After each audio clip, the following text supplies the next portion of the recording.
Саламатсыздарбы урматтуу көрүүчүлөр. Мен атым Наргиза Кожобекова.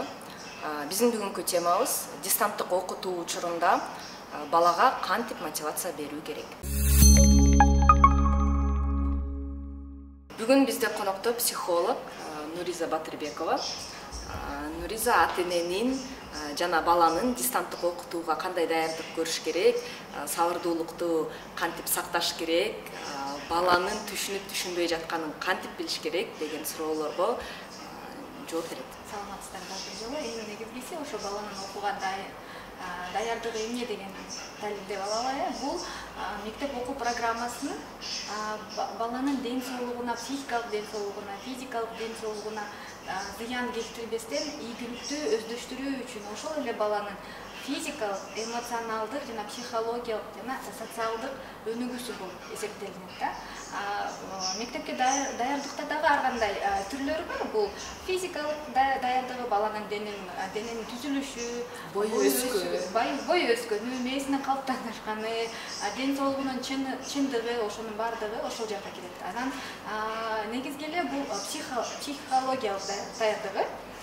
Бул жакка эмне керек? Бул баланын өздүк даярдыгы, эмоционалдык эрктүү өнүгүүсү, анан кийин эле ошол социально-психологическая готовность деп коет. Ошол компоненттерден турат. Эң биринчи бул баланын өздүк сапаттары. Бул баланын мен мектепке даярмынбы, даяр эмесминби, окууга кандай кызыкчылыгы бар жок, ошол сапаттар келет. Ошого көңүл буруш керек. Балам, сен 6-га чыгып калдың, сен 7-ге чыгып калдың, сен мектепке барасың, кандай ойлойсуң? Мектеп деген эмне деп, ошо баланын кандай өзүнүн мектеп жөнүндө түшүнүгү бар, ошол нерсеге көңүлүбүздү бурушубуз керек. Ошол жакта сүйлөшүп атканда бала айтып берет, кандай кыйынчылыктары бар, кандай коркунучтары бар. Эгер керек болсо, анда специалисттерге кайрылсаңыздар болот да, эгер мындай кыйынчылыктар бар болсо. Кийинки жана баланын дене түзүлүшүнө, баланын ден соолугуна көңүл буруш керек. Эгер баланын бир жери ооруп турса, же кандайдыр бир физикалык дайындыгы жок болсо, анда бала сабакты окуганга мындай ресурсу аз болот да. Анткени эгер биздин деле тишибиз ооруп атса, биз башка нерсени кыла албайбыз да. Ошондуктан баланын ден соолугун текшергенге аракет жасаш керек. Анын үчүн медиктерге кайрылсак болот. Анан кийин жана баланын бою кандай, дене түзүлүшү кандай экени, ошонун баардыгы да маанилүү. Ошол жерге мындай бир оңой эле тест бар.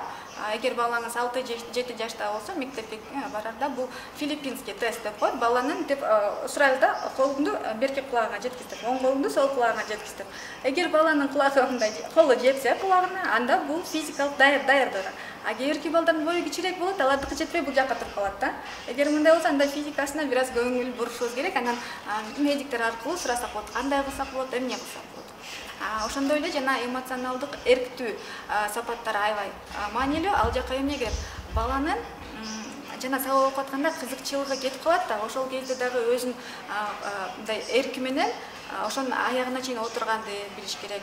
Сабак атайын мындай азыркы учурда 45 мүнөт болот да мектептерде, дистанттыкта 20 мүнөт, жарым саат болот. Ошо жарым саатты чыдап отурганга дагы эмоционалдык эрк керек. Ошого көңүл бурушубуз керек. Анын үчүн эмне кылсаңар болот? Бала менен эртерээк эле дайындап баштаса болот. Ошол эле жанагындай күрүч менен гречканы аралаштырып бөлгөнгө убакыт берип 5-10 мүнөттөн. Анан кийин баланын бир жерде отурганына, бирдеме убакыт бөлгөнүнө да көңүл бурушубуз керек. Үчүнчүсү бул мотивация деп коет. Баланын бирдемеге көңүл бурганын бурдуруш керек да. Мотивация бул баланын мындай мотивация ички болот, анан тышкы болот. Мотивацияны ким берет? Ата-эне берет. Мотивация деген бул мектепке болгон каалоосу. Мектепке эмне үчүн барасың, балам? Сен көптөгөн билимдерди аласың, достор менен таанышасың. Кийинки жашооңду өркүндөткөнгө эң биринчи бул ошо мектепте окууну алуу, билимдерди алуу деген нерсе менен окуу бул жакшы нерсе. Бул позитивдүү посыл жөнөтүш керек да балдарга. Ошондо бала окуганга ички мотивациясы болот. Мен кийин келечекте ийгиликтүү бала болом, бизнесмен болом дейт азыркы бар. Ошол үчүн ошондой мотивация керек. Ошол мотивация менен каалоосу менен бала өзү эле окуп кетет. Анан кээде болот, бала окуганга дайын эмес, ойногусу келет, мындай башка нерсеге көңүлү качып кетет. Ошол кезде биз сырткы мотивацияны колдонобуз. Бул бирдемелерди колдонуп, например, мисалы балам, сен бүгүн сабак окугандан кийин, бир жума сабак окугандан кийин экөөбүз паркка барып сейилдеп келебиз. Же сен жакшы окусаң, биз атаңыз бул нерсени сага кылып берер же эмне керек экен баланын жанагындай мындай кызыкчылыгын билиш керек да, ошол менен башында сатып алсак болот дегендей да.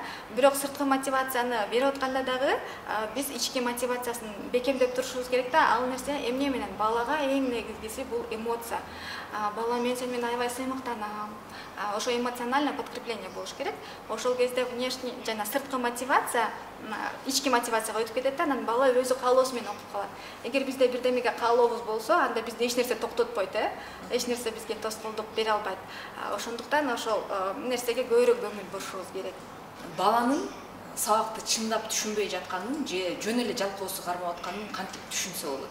Мисалы үчүн көпчүлүк учурда мага деле эки мектепте окуган эки баланын энеси катары мага кээде ошондой сезилет да, сен жөн эле жалкооң кармап атат, тур сабагыңды окугуңун деп айтам да, ошол туурабы, туура эмеспи? Эң кызыктуусу ошо психологияда жалкоолук деген түшүнүк жок да. Жалкоолукту биз агрессия катары же кызыгы жоктугу катары же баланын чарчагандыгы же баланын эмоционалдык фону төмөн болуп тургандагы ошодон чыккан кыймыл аракети деп түшүнөбүз да. Анткени натыйжасы ооба, эгер балага бирдеме кызык болсо же өзү каалап атса, ошо бирдемени билгим келет, окугум келет, кылгым келет десе, аны жанагындай жалкоолук деген эч нерсе токтотпойт. Эң биринчи бала менен сүйлөшүш керек. Эмнеге жакпайт бул сабак, эмнеси кыйын болуп атат.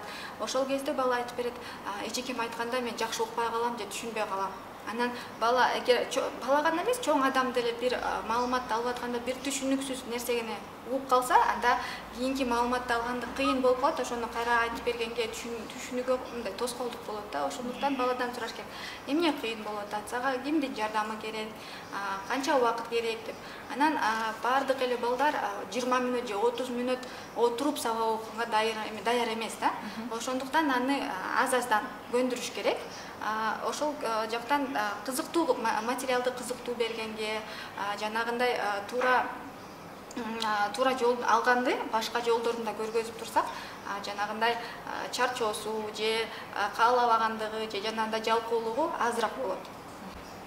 Бала менен бирге сабак окуганда ата-эне сабырдуулукту кантип сактаса болот? Ата-энелерге баланын мындай балабыз бар экенин, бул биз үчүн чоң бакыт. Анан ошол эле балабыз ийгиликтүү болушун каалайбыз, балам көптөгөн жакшылыктарга жетсин деп, мындай балабызга жакшы нерсени каалайбыз да. Ошол эле нерсени унутпасак, ошол эле нерсе бизге жардам берет да. Анткени биз чоңойгондо ар кандай стресстерге кабылабыз. Кичинекей кезибизде деле да. Анан кийин ошо стресске кабылганда биздин организм өзү күрөшүп баштайт да башында. Анан ошол стресс менен күрөшүп баштаганда биздин ата-энебиздин сөздөрү кулагыбызга келет экен да. Анан эгер ата-энебиз ой сенден эч нерсе чыкпайт, колуңан келбейт экен го, эч нерсени түшүнбөйт экенсиң го дегенде бала кийинки жашоосунда өзүнө ишенбеген адам болуп калат да. Демек ата-эненин бала кезинде айткан сөзү өмүр бою баланын мээсинде калат. Ооба. Аны психологдор внутренний критик деп коет. Кайсы нерселерди такыр жасаганга болбойт бала менен сабак окуп аткан учурда? Эң негизгиси бул баланы бирдемеси болбой калса, аны мындай катуу жана жаман сөздөр менен урушкан болбойт. Сен колуңан эч нерсе келбейт, түшүнбөйт экенсиң го, эмне деген баласың деп мындай бул сөздөр менен биз баланын кийинки жашоосуна программа беребиз да. Сен ийгиликтүү болбо деген түшүнүктү беребиз. Сен колуңан эч нерсе келбейт, сен акылың аз деген түшүнүктөрдү берип, анан ошол бала чын эле ошол ата-эненин программасын ишке ашырып берет да кийинки жашоосунда. Анан кийин жанагындай кол көтөргөн болбойт. Анткени бала окуганда, бала 6-7 жашында окуганга мындай өзүнүн эле каалоосу бар, чынындачы. Психикасы дагы даяр. Анан жанагынтип уруп сабап койгондо бул окуу деген бул жаман нерсе деген оюнда калат. Анан окууну китепти көргөндө жанагы апасын урушканы же чапканы элестетилип, анан баланын денесинде жанагындай напряжение пайда болуп калат да, денеси катый баштайт. Биздин денебиз катыганда маалыматты алганга мындай мүмкүнчүлүгүбүз аз болуп калат. Атайын бир техника бар, бул жашыл калемдин эрежеси деп коет, правило зеленой ручки. Эгер балабыз бир нерсени кыла албай атса, биз көнүп калганбыз да, жаман нерсени бат эле көрүп, тура эмес ишин сразу көрүп ошону белгилейбиз, мектепте деле кызыл паста менен жаман туура эмес жерлерин баарын белгилеп коет. Анан ошо бала негативдүү кечке чейин көрө берсе, ал окууга мындай деги каалоосу жок болуп калат экен. Ошол кезде ата эне баланын кандайдыр бир ийгиликтерин, жетишкендиктерин көрө алыш керек да. Эгерде ал кичинекей болсо дагы, балам сен бүгүн супсуу жазган турбайсың, азаматсың, эми кел окуу жагыңды мындай тарталы, көбөйтөлү деп, эжекең айтты, сен аябай жакшы китепти окуп бериптирсиң бүгүн деп, ошо жакшы нерселерге көбүрөөк көңүлүн бурсак, бала ойлойт экен да, мен жакшы нерсе кылдым, апам мага дагы көңүл бурат деп.